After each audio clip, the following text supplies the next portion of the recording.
Hello students, आज के इस वीडियो में हम पावर फैक्टर पे बेस्ड एक न्यूमेरिकल देखने वाले हैं।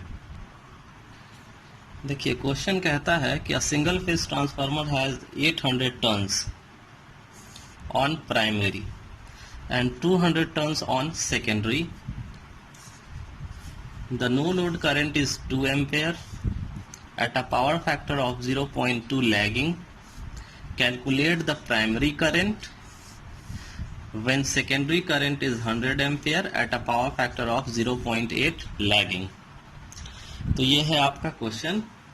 इस क्वेश्चन में आपको पावर फैक्टर निकालना है। सबसे पहले हम गिवन डाटा लिख लेते हैं कि हमको दिया क्या क्या गया है। तो गिवन है प्राइमरी टर्न्स दिया हुआ है N1 800, सेकेंडरी टर्न्स दिया हुआ है N2 200, फिर आपको दिया हुआ है no load current 2 ampere, power factor दिया हुआ है नो लोड कंडीशन का यानी कि cos phi नॉट 0.2 फाइंड करना है। प्राइमरी करंट यानी कि I1 एंड पावर फैक्टर निकालना है यानी कि प्राइमरी के केस का cos phi 1, जबकि सेकेंडरी करंट यानी कि I2 दिया हुआ है आपको 100 एम्पेयर, पावर फैक्टर I2 का है यानी कि cos phi 2 0.8 लैगिंग कंडीशन का। ये आपको गिवन डाटा दिया हुआ है। फाइंड आपको करना है I1 और cos phi 1। अब I1 को निकालने के लिए हम फॉर्मूला जानते हैं कि I1 इज इक्वल टू होता है I0 प्लस I2 डैश। ये फॉर्मूला हम जानते हैं, लेकिन इस फॉर्मूले से आप cos phi 1 नहीं निकाल सकते हैं। ऐसा कोई ये नहीं है। तो इसके लिए ऐसे क्वेश्चन को सॉल्व करने के लिए सबसे पहले हम फेजर डायग्राम इसका ड्रॉ कर लेते हैं लैगिंग कंडीशन का। तो फेजर डायग्राम हम ड्रॉ करते हैं लैगिंग कंडीशन के लिए। रेफरेंस एक्सिस पे हम फाई लेते हैं और फाई से लैग करता हुआ हम बनाते हैं E2 और E2 बराबर होता है V2 के। यहाँ पे E1 क्योंकि लैगिंग कंडीशन का है तो ये I2 लैग कर रहा है। E2 के इक्वल एंड अपोजिट V1 होता है और I2 को अगर हम अपोजिट बनाते हैं तो ये बन जाता है आपका I2 डैश। और यहाँ पे होता है रेजिस्टिव कंपोनेंट का IW, ये I म्यू, और इन दोनों का सम होता है I0। ठीक है, और I0 और I2 डैश का सम होता है आपको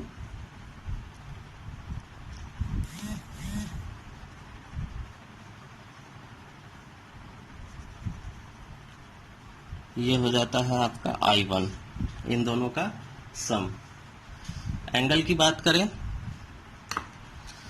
तो ये वाला एंगल होता है V1 से लेके phi 1 के बीच का एंगल phi नॉट, V1 से लेके I0 के बीच का एंगल phi नॉट, V1 से लेकर के I1 के बीच का एंगल phi 1 और V1 से लेके I2 डैश के बीच का एंगल phi 2। तो वही एंगल, ये एंगल बराबर होता है इसके, ये भी phi 2। हमें निकालना है ये वाला एंगल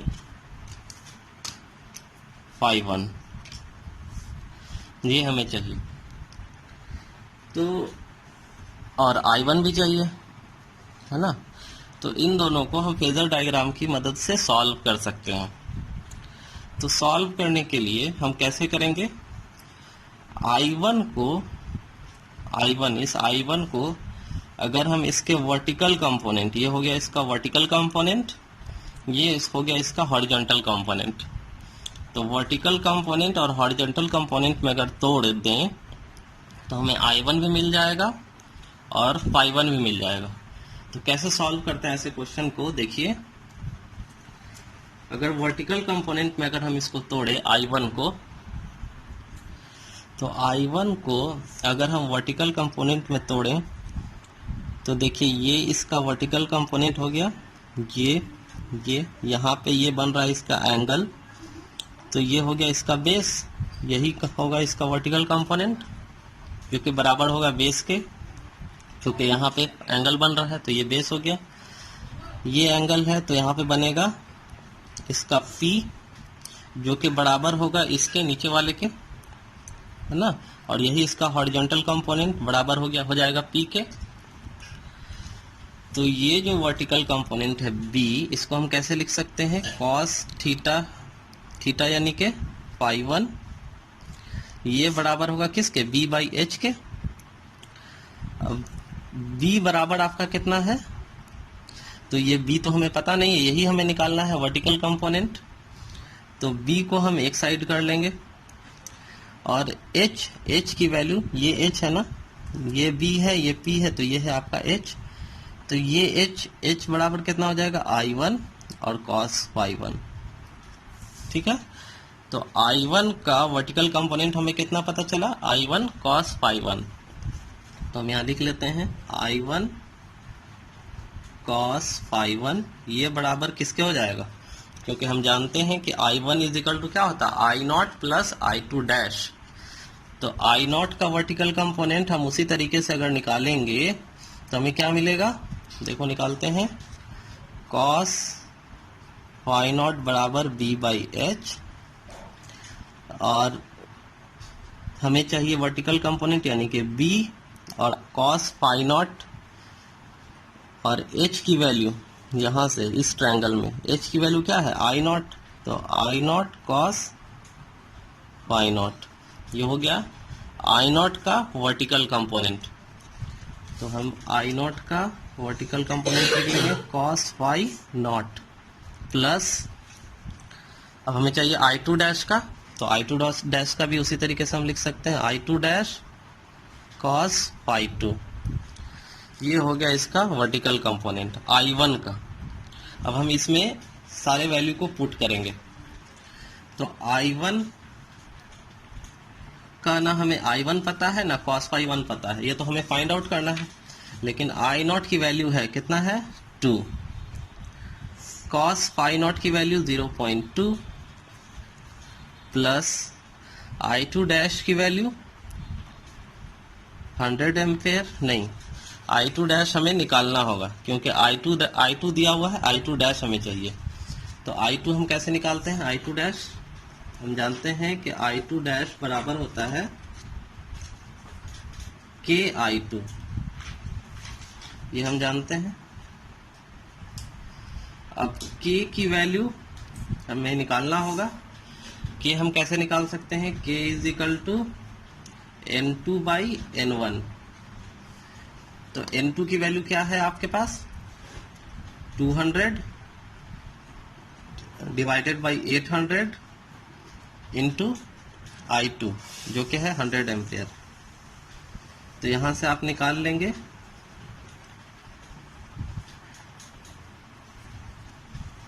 8 जो कि जाएगा 25 टाइम्स में।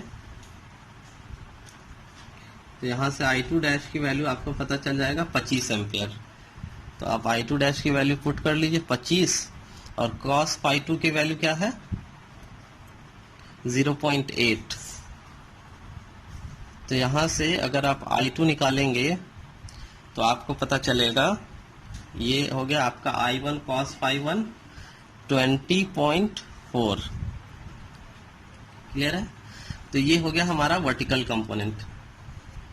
अब हमें चाहिए हॉरिजॉन्टल कंपोनेंट यानी कि ये वाला। तो हॉरिजॉन्टल कंपोनेंट निकालने के लिए हम कैसे करेंगे, हमें चाहिए ये यानी कि ये, और ये क्या है P। तो P के लिए हम क्या लिखते हैं, साइन phi1 बराबर क्या हो जाएगा P/H। अब साइन phi1 H की वैल्यू क्या है I1 और हमें चाहिए P, तो P को एक साइड कर लिया, H है I1 साइन फाई 1, ठीक है। तो हम यहाँ लिख लेंगे I1 साइन फाई 1 जो कि बराबर होगा I0 साइन फाई नॉट के plus I2 dash sine phi 2 के। जैसा हमने इसमें किया था वैसा ही हमने इसमें हॉरिजॉन्टल कंपोनेंट में कर दिया। अब यहाँ से हमें I2 नॉट की वैल्यू पता है, I नॉट की value 2 ampere, sine phi naught की वैल्यू हम निकाल सकते हैं क्योंकि हमारे पास कॉस फाई नॉट दिया हुआ है। तो कॉस फाई नॉट 0.2 है, तो साइन फाई नॉट हो जाएगा आपका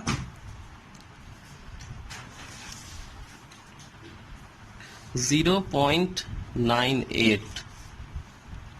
तो यहाँ पे हम लिख लेते हैं 0.98 प्लस I2 डैश की वैल्यू अभी हमने निकाला है 25 ampere, sine phi 2, cos phi 2 आपके पास दिया हुआ है 0.8, तो साइन फाई 2 हो जाएगा 0.6, तो 0.6। इन दोनों को हम कैलकुलेट करेंगे तो हमें वर्टिकल हॉरिजॉन्टल कंपोनेंट पता चलेगा 16.96। ये हो गया आपका हॉरिजॉन्टल कंपोनेंट। अब फिर से फिगर में आइए, यहाँ पे आपको I1 का, इस I1 का ये वर्टिकल कंपोनेंट ये मिल चुका है, हॉरिजॉन्टल कंपोनेंट यानी कि ये बराबर ये मिल चुका है। तो हमें चाहिए I1, तो हम I1 निकाल सकते हैं ना, ये हो गया B, ये हो गया P, तो H निकालना है। तो H के लिए हम क्या लिखते हैं, अंडर रूट P का स्क्वायर प्लस B का स्क्वायर। तो हमें हम I1 को इस तरीके से लिख सकते हैं, अंडर रूट P का स्क्वायर यानी कि I1 साइन फाई 1 का स्क्वायर प्लस I1 यानी कि B का स्क्वायर यानी कि I1 cos फाई 1 का स्क्वायर। यहां से हम वैल्यू को पुट करेंगे, 16.96 का स्क्वायर प्लस 20.4 का होल स्क्वायर। यहां से ये आपको पता चल जाएगा 26.52 I1 की वैल्यू।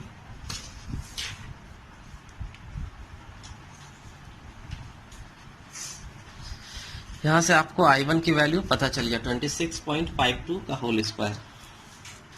तो ये हमें पता चल चुका है। अब हमें निकालना है cos फाई 1।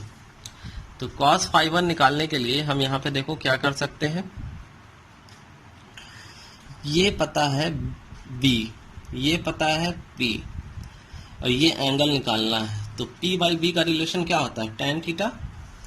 तो हम लिख सकते हैं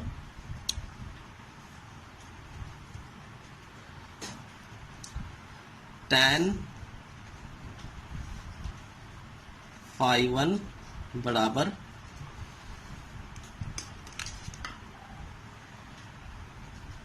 P बाई B। तो P आपका यानी कि वर्टिकल हॉरिजॉन्टल कंपोनेंट कितना है 16.96, B यानी कि वर्टिकल कंपोनेंट कितना है आपके पास 20.4। यहां से आप tan फाई को कैलकुलेट करेंगे तो tan फाई आएगा आपका 0.83। फिर आप पाई इनवर्स निकाल लेंगे, फाई 1 निकालेंगे तो आप tan इनवर्स करके आप कर सकते हैं जो कि आएगा 39.69। फिर आप cos फाई निकाल लेंगे, cos फाई 1 कैलसी से, तो आपको पता चलेगा 0.7 लैगिंग। तो ये हो जाएगा आपका cos फाई 1। एक आंसर ये हो गया I1 और दूसरा आंसर हो गया ये आपका cos फाई 1। तो इस तरीके के क्वेश्चन को हम सॉल्व करते हैं।